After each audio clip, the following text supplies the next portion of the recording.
नमस्कार, कसे आहात सगळे? मी आहे अबोली ड्रीम लाईफमध्ये. आज तुमच्यासाठी मस्तपैकी असा क्रिसमस स्पेशल प्लम केकची रेसिपी मी घेऊन आलेली आहे. मस्त लोडेड, एकदम ड्रायफ्रूट्सनी लोडेड असा केक, बट बनवण्याची पद्धत एकदम वेगळी, थोडासा मसालेदार असा हा केक असतो. ऑथेंटिक रेसिपी आहे, फक्त त्यामध्ये एक गोष्ट मिसिंग आहे, ती मी तुम्हाला पुढे सांगेल आणि ती मी का नाही टाकली तेही तुम्हाला पुढे जाऊन सांगणारच आहे. मस्त असा केक झालेला आहे क्रिसमससाठी स्पेशल. सगळीकडे क्रिसमसचे वारे, क्रिसमसचं जे वाईब्स आहेत ते सुरू झालेले आहेत. जिंगल बेल सुरू झालेला आहे. सो चला आपणही बनवूया क्रिसमससाठी स्पेशल असा केक. ओके, सो याची प्रिपरेशन आधी करूया.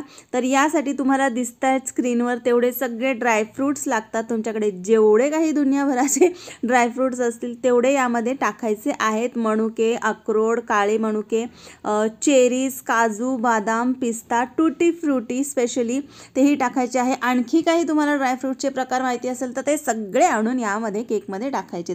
बट आत्ता जे ऑथेंटिक पद्धतीने हा प्लम केक करतात किंवा फ्रूट केकसुद्धा म्हणतात याला, हा करतात, तर ते लोक म्हणजे स्पेशली ख्रिश्चन लोक, तर ते ना महिनाभर आधी हे जेवढे काही ड्रायफ्रूट्स आहेत त्याला भिजत घालतात. महिनाभर आधी, कमीत कमी 7 दिवस आधी तरी.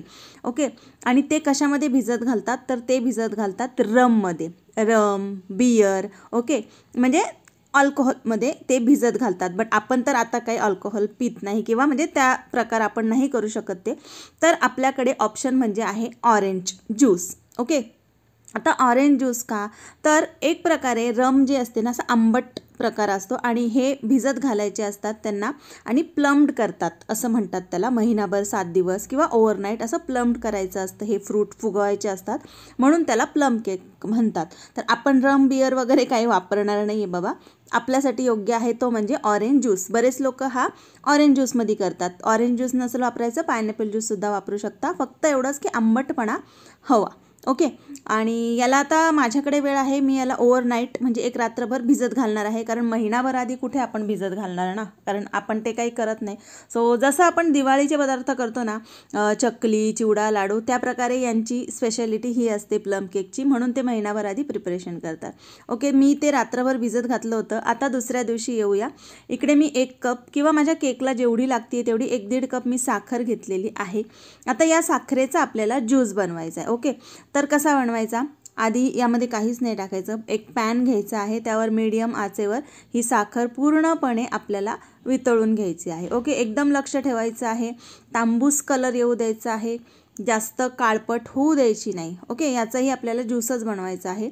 आणि ही साखर अशी पूर्णपणे वितळत आली की थोडंसं सगळं आपल्याला दिसतं ते ट्रान्सपरंट आणि मेल्ट झालेलं, की लगेचच या मध्ये आपल्याला एखादा कप पाणी घालायचं आहे. पाणी घातल्या थोडंसं ते उडणार आणि दुसरी गोष्ट साखर पुन्हा घट्ट होणार पाण्याचा संपर्क आल्यावर, है ना. तर मग तसं झालं तरी घाबरायचं नाही. आपल्याला एखादा मिनटं त्याला तसंच सोडायचं आहे किंवा चमच्याने तुम्ही ढवळू शकता. इकडे पाहू शकता तुम्ही ही प्रोसेस. तर घट्ट झालेली आहे साखर आणि हे नॅचरली आहे, घाबरायचं नाही, टेन्शन घ्यायचं नाही आहे. आणि याला मस्तपैकी असं चमच्याने किंवा या स्पॅच्युलाने आपण असं काढत जाणार आहे. जेलीसारखं आधी होईल आणि नंतर पुन्हा ते पाण्याच्याच फॉर्ममध्ये येणार आहे. तर याचाही आता आपल्याला ज्यूस तयार करून घ्यायचा आहे आणि त्याला नॉर्मल आपल्या रूम टेम्परेचरवर येऊ द्यायचं आहे. याचा वापर जो आहे तो आपण केकमध्ये करणार आहे. जनरली काय होतं, आपण नॉर्मल केकमध्ये पिठी साखर वगैरे घालतो, तर याची प्रोसेस थोडीशी वेगळी आहे, म्हणजे ही अशी गोडवा आणण्यासाठी अशी. आता हा जो केक आहे ना, मी म्हटलं त्याप्रमाणे मसालेदार असतो. पण मसालेदार म्हणजे अगदी झणझणीत केक असा नाही हो, फक्त त्याला एक टच असतो तो तिखटपणाचा. ओके, आणि एकदम नॉर्मल असतो तो. तर इथे दालचिनी किंवा लवंग मी घेतलेला आहे ना, तर त्याची पावडरसुद्धा करू शकतो आपण. बट माझ्याकडे ही रेडीमेड पावडर आहे ज्यामध्ये सगळ्या प्रकारचे मसाले आहेत, जायफळ, सुंठ, दालचिनी, लवंग. तर मी तो रेडीमेडच आणला आणि मग मी तो केकमध्ये वापरणार आहे. ओके, अगदीच म्हणजे अर्धा चमचा किंवा 1 पिंच 2 पिंच असं आपल्याला वापरायचं आहे. आता येऊया इकडे. तर इकडे घेतलेला आहे मैदा, 200 ग्राम मी मैदा घेतलेला आहे. आणि जे मी ड्रायफ्रूट्स आहेत ते रात्रभर मी सोक करायला ठेवले होते पाण्यामध्ये आणि व्यवस्थित ते फुगलेले आहेत, पाणी शोषून घेतलेलं आहे. ऑरेंज ज्यूस जो आहे तो शोषून घेतलेला आहे सगळ्या ड्रायफ्रूट्सने. आता हे जे ड्रायफ्रूट्स आहेत ते पहिले आपण त्या मैद्यामध्ये ॲड करणार आहोत आणि त्याला व्यवस्थित बाइंड करून घेणार आहोत.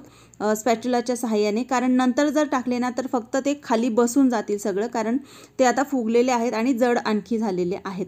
ओके, तर अशा प्रकारे पहिले मैद्यामध्ये कोट करून घेते पूर्णपणे, म्हणजे ते सगळ्या केकमध्ये आपल्या राहतील, म्हणजे प्रत्येक बाईटमध्ये येतील. असं नाही की खाली तळाशी बसून गेले आणि मग वरती काहीच नाही, असं व्हायला नको.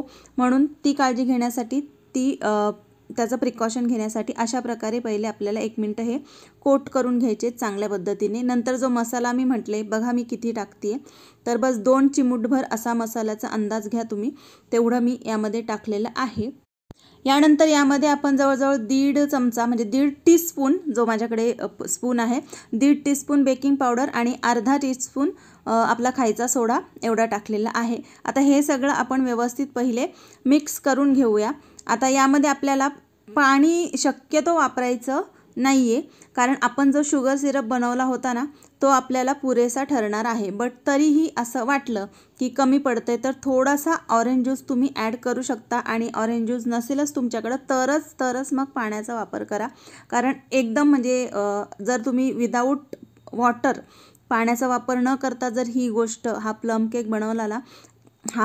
केक बनवला ना तर इतका भारी लागतो ना, मस्त. कारण इतके सारे ड्रायफ्रूट्स आहेत, प्रत्येक घासाला, प्रत्येक बाईटला तुम्हाला ते लागणार आहेत. सो इकडे पाहू शकता शुगर सिरप माझा 1 कप भरून झाला होता, तो मी यामध्ये पूर्णपणे ॲड केलेला आहे.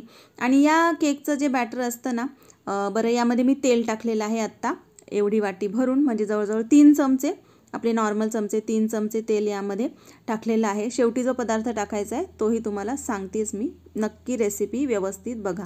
तर आता हे बॅटर तुम्ही पाहू शकता, खूप असं नॉर्मल केकसारखं पातळ नाही करायचं. हा शेवटचा पदार्थ यामध्ये चाललेला आहे तो म्हणजे विनेगर. तर 1 मोठा चमचा, 1 मोठा स्पून भरून विनेगर यामध्ये टाकलेलं आहे. आणि विनेगर मी आत्ता टाकते एकदम लास्टला, जेव्हा लगेचच मला हे बॅटर ट्रान्सफर करायचं आहे. आधीच टाकून ठेवायचं नाही, नाहीतर केक फुगणार नाही. ओके, तर आता हे मिक्स झालेलं आहे, याला जास्त पण ढवळायचं नाही आता विनेगर टाकल्यावर. आणि लगेचच मी केक टिनमध्ये याला ट्रान्सफर केलेलं आहे.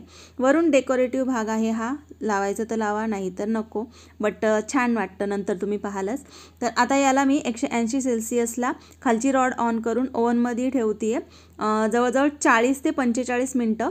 ड्राय केक जे असतात ना एकदम असेवाले, तर त्यांना 40-45 मिनटं लागतात. आणि हा झाला आहे आपला केक, पाहू शकता. ड्रायफ्रूट्स, ते चोको चिप्स कसे छान दिसत आहेत, वरती मनुकासुद्धा आलेला आहे. आणि मी तुम्हाला केक कट करून सुद्धा दाखवते आता की कसा झालेला आहे केक.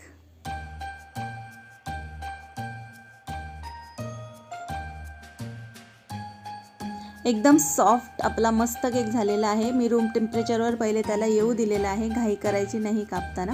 आणि मी कापत होते ना त्याची स्लाईस, तेव्हाच त्याचे आतले सुद्धा ड्रायफ्रूट्स आहेत ते बाहेर येत होते, म्हणजे एवढा लोडेड झालेला आहे. थोडंसं डेकोरेशनसाठी मी सॅन्टा ठेवलेला आहे, त्यावर छोटासा एक बेल ठेवलेली आहे, साईडला स्टार वगैरे लावलेले आहेत लाईट्स, त्यामुळे आणखी मग क्रिसमसचा फील येतो. तर तुम्ही इकडे बघा किती सुंदर झालेला आहे. मोठाच्या मोठा पीस तुम्हाला कापून दाखवला आहे, एकदम होल्स पण पडलेले आहे, एकदम पोरस असं झालेला आहे. सॉफ्ट आणि ड्रायफ्रूट्सनी लोडेड असा आपला प्लम केक क्रिसमस स्पेशल कसा झाला मला नक्की सांगा. आणि तुम्हीही या क्रिसमसला नक्की बनवा आणि नक्की आपल्या प्रियजनांना आणि स्वतःही खा. Okay, happy Christmas to all. Tata bye bye, take care. पुन्हा भेटूया एका नवीन व्हिडिओसोबत. असे छान छान व्हिडिओ आता तुमच्यासाठी येणारच आहेत, त्यामुळे आपल्या चॅनलला नक्की सबस्क्राईब करून ठेवा. Bye bye.